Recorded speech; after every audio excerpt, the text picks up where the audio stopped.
না, আমি একটু মুম্বাই যাচ্ছি, কারণ আপনারা জানেন মুকেশের ছেলের বিয়ে, এবং আমাকে বারবার আমন্ত্রণ জানিয়েছেন ওরা, যেহেতু বিশ্ব বাংলায় বারবার মুকেশজি আসেন বাংলার ডাকে আমন্ত্রণে, তাই সবাই যাচ্ছে। বাট আমি হয়তো যেতে পারতাম না, কিন্তু এতবার করে আমন্ত্রণ জানিয়েছেন যে একেবারে ছেলে থেকে শুরু করে নেতাজি থেকে শুরু করে মুম্বাই মুকেশজি থেকে শুরু করে বারবার, সেই জন্যেই আমি যাচ্ছি। আমি কালকে উদ্ধব ঠাকরের সাথে একটা অ্যাপয়েন্টমেন্ট করেছি, রাজনৈতিক কথা হবে, কারণ অনেকদিন দেখা হয়নি ইলেকশনের পর, এবং শারদজির বাড়িতেও যাব। শারদ পরের সাথেও আমি একটা অ্যাপয়েন্টমেন্ট করেছি, একটা 4টে আছে, একটা 5টা আছে। অখিলেশও কালকে গিয়ে পৌঁছবে, ওর সাথেও দেখা হলে হয়ে যেতে পারে, এখনও ঠিক হয়নি কখন কখন পৌঁছবে না পৌঁছবে। আমি কালকে তারপরে বিয়েতে অ্যাটেন্ড করে আমি পরশুদিন ফিরে চলে আসবো। এই পর্যন্ত। আমি আপনাদের একটা কথা বলি, কয়েকটা টিভি চ্যানেল খুব ভুলভাল উল্টোপাল্টা বিজেপির কথায় এম স্কোয়ার, অর্থাৎ ওদের একজন মালভিয়া আছে। এম স্কোয়ার বলতে আমি কি বোঝাচ্ছি আপনারা বুঝে নিতে পারছেন।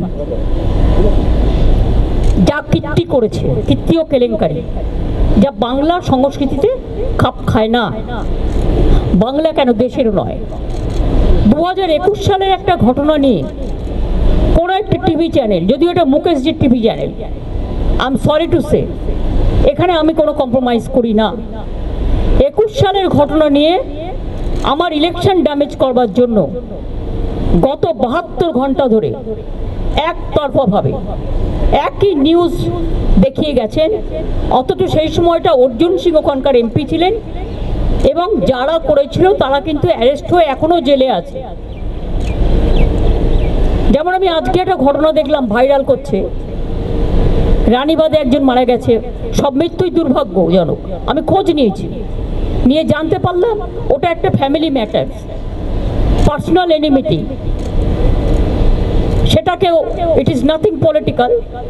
তাও পুলিশ যে অ্যাকশন নেয়, পুলিশ অ্যাকশন নেবে, এটা পুলিশের ডিউটি। গত পরশুদিন একটা দেখুন, এতগুলো ইলেকশন হয়ে গেল, এতগুলো বুথ, মাত্র একটা বুথের একটা ইনসিডেন্ট নিয়ে এবিপি আনন্দ সারাক্ষণ কাল 24 ঘন্টা ধরে দেখিয়ে গেছে, আর কোনো খবর নেই। একটাই খবর, তৃণমূল দেখলেই জব্বর খবর। আর যে মানুষগুলো শান্তিপূর্ণভাবে ভোট দিল, একটা মানুষ ভুল করতে পারে, হাজারটা নয়, সেটাও মানুষ নয়। আমি বলবো যদি কেউ করে থাকে তার বিরুদ্ধে অ্যাকশন হবে। 29 জন অ্যারেস্ট হয়েছে, চোখ নেই কান নেই, দেখতে পায় না। কয়েকটা টিভি চ্যানেল বাড়াবাড়ি করে উত্তেজনা চলাচ্ছে, প্ররোচনামূলক বিবৃতির মাধ্যমে লোককে মিসলিড করছেন, ভুল বোঝাচ্ছেন, আর অপসংস্কৃতির কাণ্ডারি হয়ে এরা মোদি মিডিয়া হয়ে গেছে। আমি আপনাদের বলবো, আপনাদের কিছু ক্রস চেক করার থাকলে, নবান্ন তো আমাদের সবাই থাকে, আমরাও থাকি, আপনারা ক্রস চেক করে নিন, পুলিশের কাছে ক্রস চেক করে নিন যে অ্যাকচুয়াল কি ঘটনা ঘটেছে। এমনকি পুলিশ যখন বলছে, ইনফরমেশন দিচ্ছে, তখনও সেটাকে আপনারা ক্যারি করছেন না, just one sided news carry হচ্ছে। কারণ তা নাহলে বিজেপি আপনাদের ইনকাম ট্যাক্স রেড করবে, সিবিআই রেড করবে, ইডি রেড করবে, এটা দীর্ঘদিন চলতে পারে না। এটা আমি আপনাদের কাছে আবেদন জানাচ্ছি এখন। এরপর যদি আবেদনে কান না হয়, তখন আমি আইনের পথ দেখব। সরি, এটা আমায় বলতে আমি বাধ্য হলাম, তার কারণ ইলেকশনটাকে সামনে রেখে নিউজ 18-এর এই প্ল্যানটা ছিল, এবং ইলেকশনটাকে ড্যামেজ করার জন্য এবিপি আনন্দের প্ল্যানটা ছিল। আর কতগুলো টিভি চ্যানেল আছে যাদের নাম আমি করতে চাই না, নাম করলে কষ্ট লাগে, তাদের পাবলিসিটি হয়।